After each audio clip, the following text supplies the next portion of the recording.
Revival standby. Say thank you, Chris, for hitting the nail on that important diversion. Thank you, sir. Julius Athanga, I see you, sir. David Vision Man, IG for life. The way forward. Thank you, sir.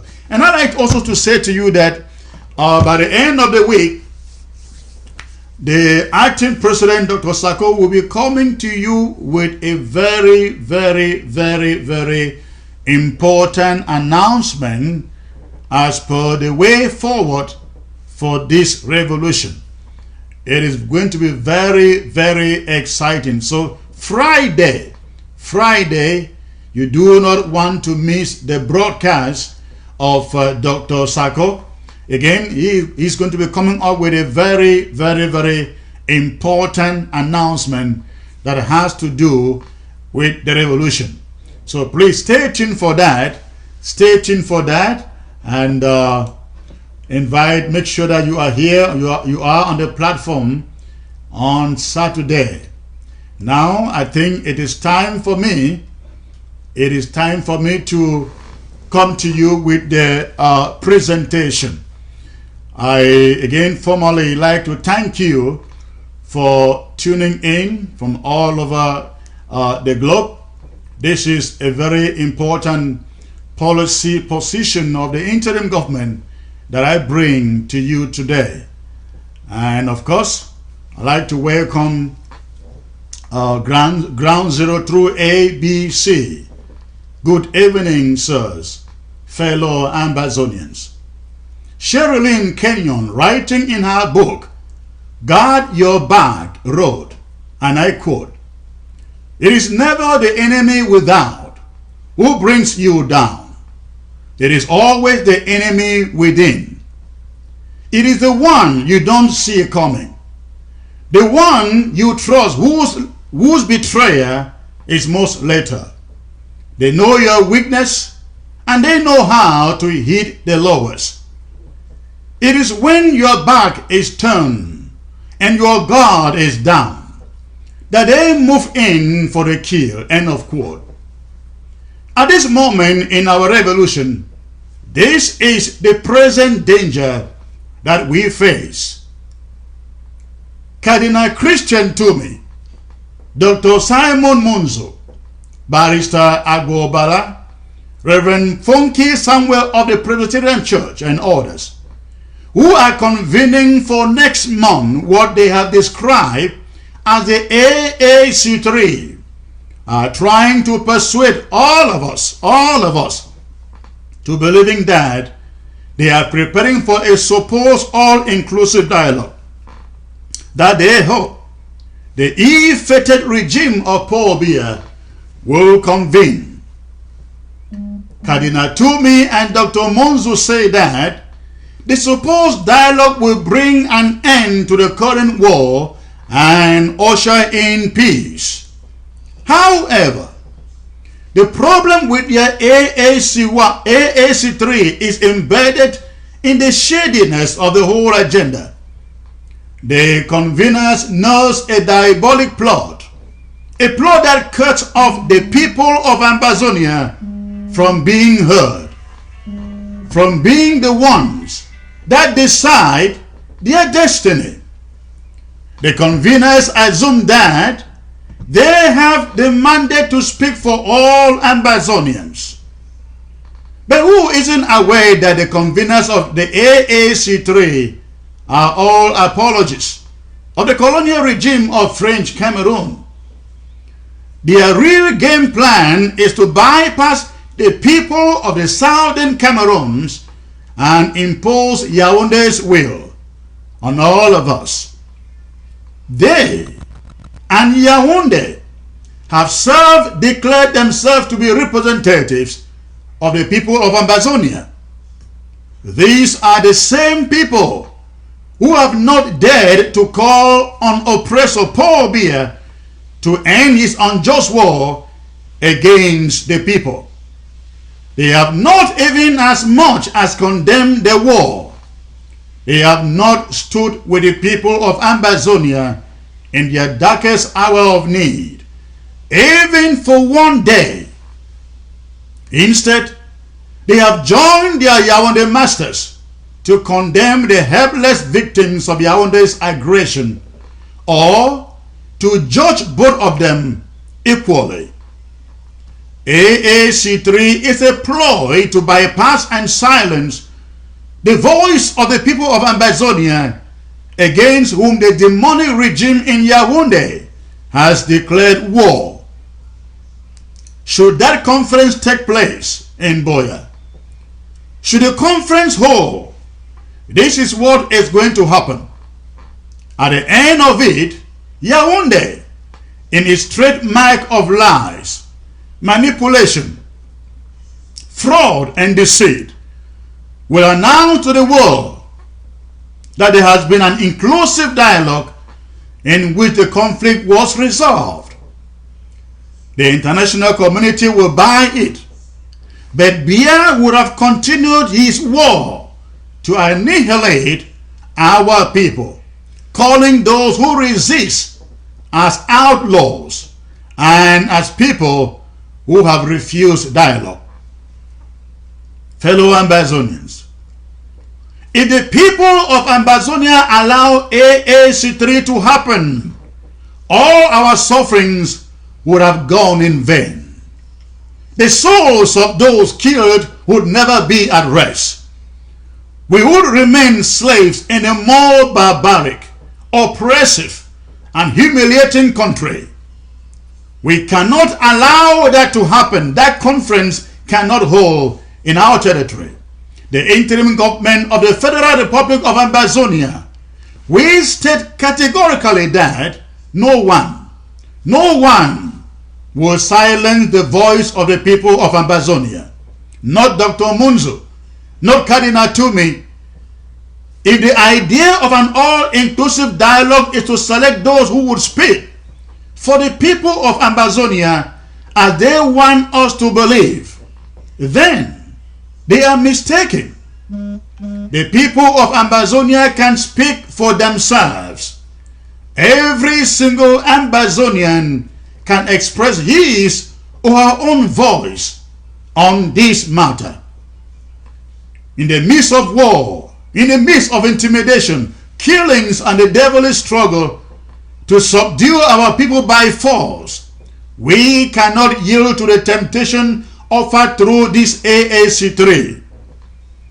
The paid agents of the colonial regime, impersonating as Ambazonians, will not be allowed to derail this struggle. They will be the only ones to participate in such a meeting, and of course, not in our territory, in another country, a different country from Ambazonia. The interim government will not be giving permission or authorization for such a meeting to hold in Ambazonia.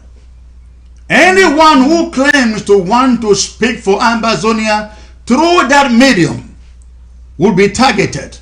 Again, you heard me right. They will be targeted. In 56 years of colonization, the people of the southern Cameroons have been able to meet only twice. First, 1993 AAC1, and two in 1994. Those who were there know what they went through to be able to meet. How come then the colonial regime has today banned the peaceful assembly of Ambazonians only to allow this one to happen? How come they can accept this AAC3 to take place in Buea? Instead of seeking for a select few who would speak for the people of Ambazonia, the interim government asked the organizers to call for a United Nations organized referendum in Ambazonia, in which only the people of Ambazonia would participate. There can be no better way for the people of Ambazonia to speak for themselves than through a United Nations organized referendum. This is the standard practice throughout the world, that wherever there is doubt as to what the people want, or there is contention on representation, the French protectorate of New Caledonia with less than 800,000 people, will be conducting a referendum on whether or not to achieve independence or stay with France. Why not? How come? Why can 8 million Ambazonians not have the same opportunity? The purported all-inclusive dialogue will never be inclusive enough to hear the voice of the people. It will remain the game of politicians, while the real people on the ground are neglected, who are being shot and killed, are forgotten. Every Ambazonian wants to speak for himself on this matter, and a referendum is the only way, the only option to hear all Ambazonians. A referendum is the only way to hear the voice of the people, the only way to silence the guns, the only lasting solution to the 57 years long of tyranny. A so-called all-inclusive dialogue will not solve the conflict or end the war, because it will not be inclusive of the nationalists and liberation movements which are banned from the southern Cameroon by the colonial regime. It will not include, the dialogue will not include the leaders who are held in captivity incommunicado by the colonial regime. Again, they will not include all those whose lives are at risk from the colonial regime in Yaoundé. And no one should be fooled that the colonial regime will grant a general amnesty upon the activities of the liberation and nationalist movements. We are dealing with people who know no law and no order. Their word is as good as a passing wind. The people of Ambazonia have sufficiently demonstrated their aspiration and determination to be free on 22nd September 2017, when they came out in their masses with peace plans to express their desire for freedom.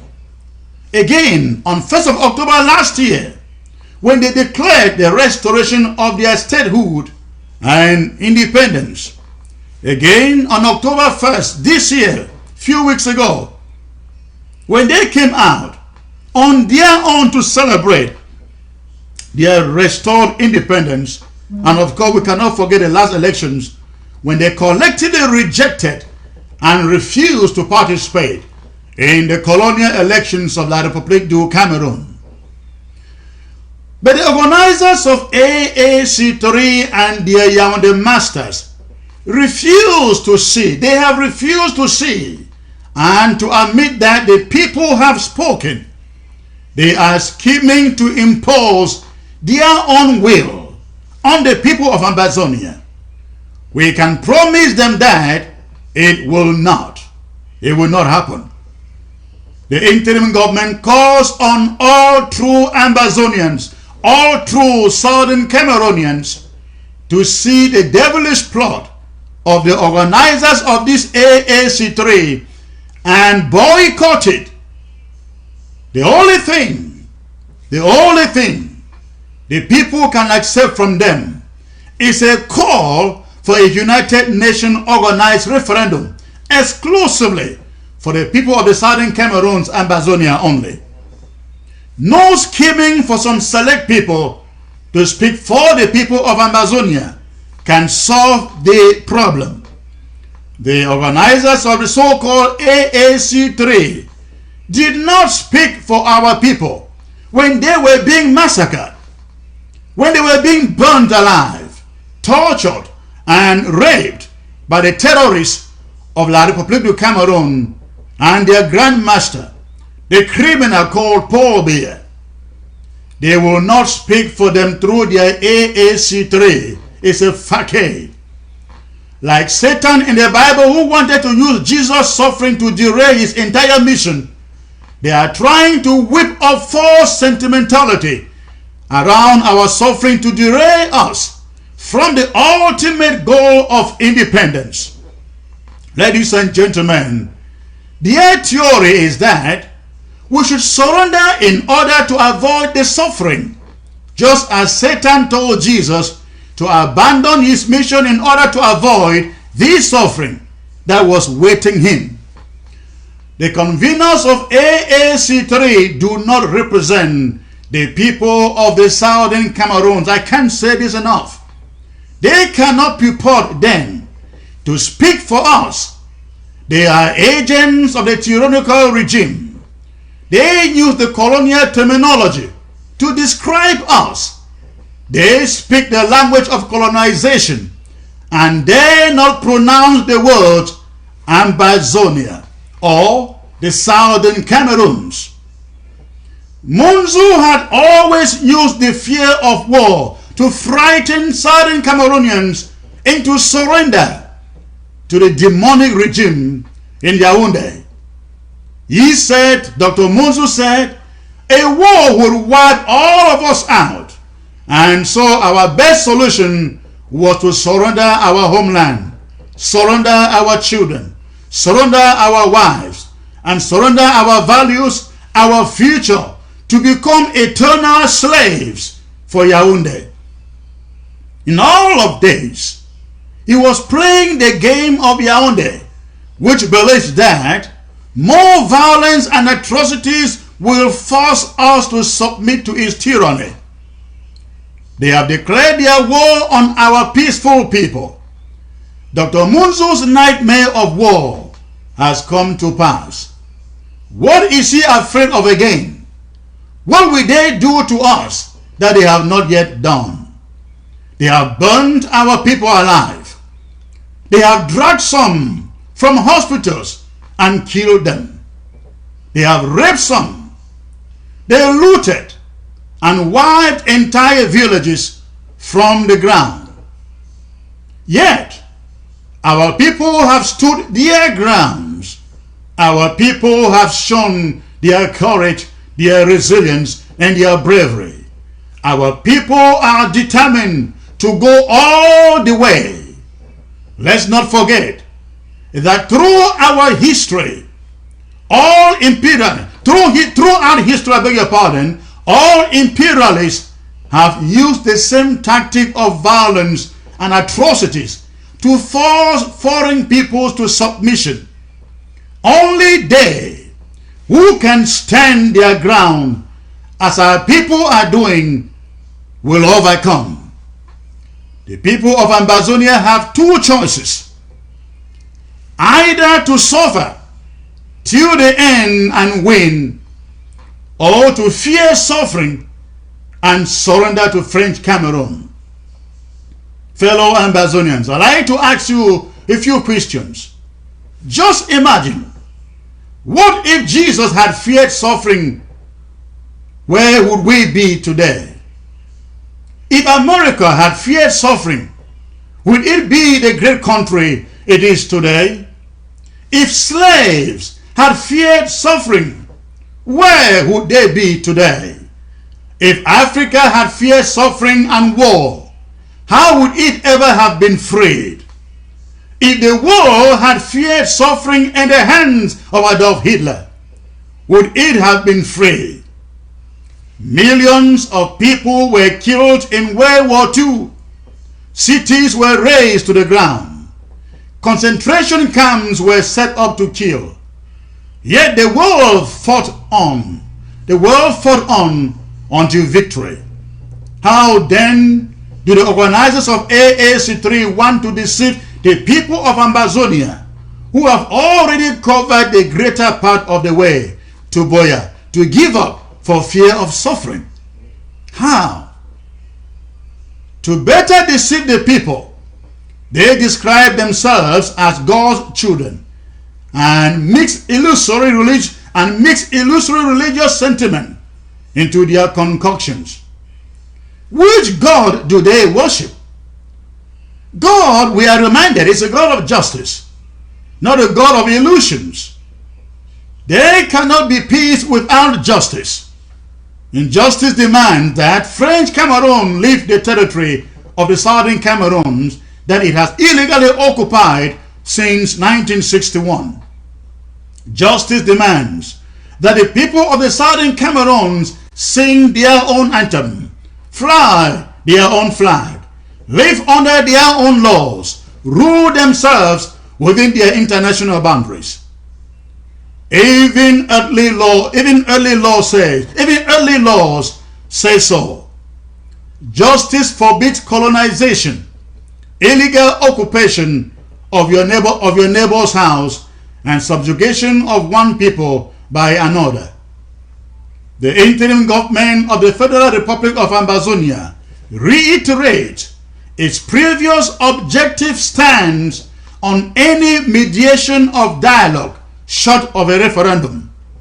Number one, the proposed mediation must take place on neutral soil, outside of the territory controlled by the colonial regime, so that all fear and intimidation are removed for all participants.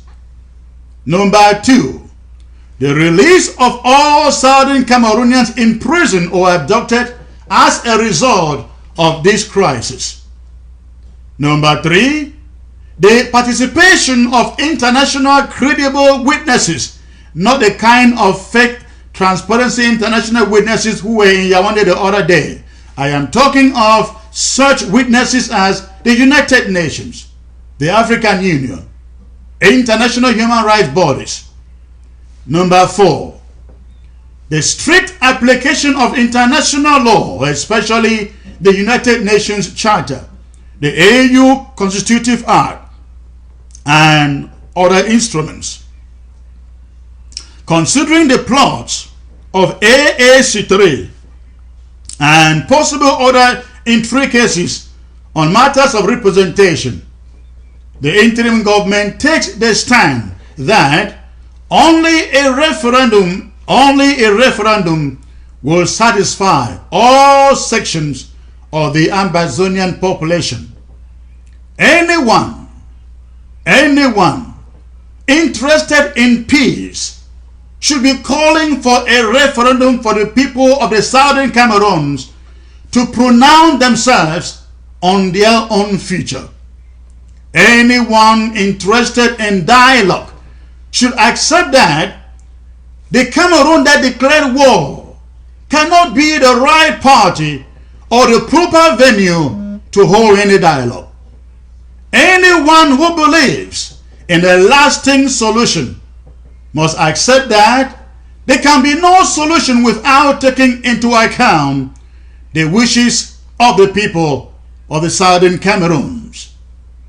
Anyone interested in ending the war should be calling on the person who declared the war to call off his war and demilitarize the territory of the southern Cameroons. The conveners should not pretend that the people of Ambazonia have the power to end the war. No, we do not. They do not. The conveners of AAC3 also know all these facts. But since they have a different agenda, since they have another agenda, they think they can play on the intelligence of Ambazonians. We forbid it. Ambazonians must be on their guard against the plots of AAC3 conveners and similar plots to come. God bless you. God bless the Federal Republic of Ambazonia. We must live free or die fighting. And remember, no Ambazonia, no French Cameroon. Thanks for listening.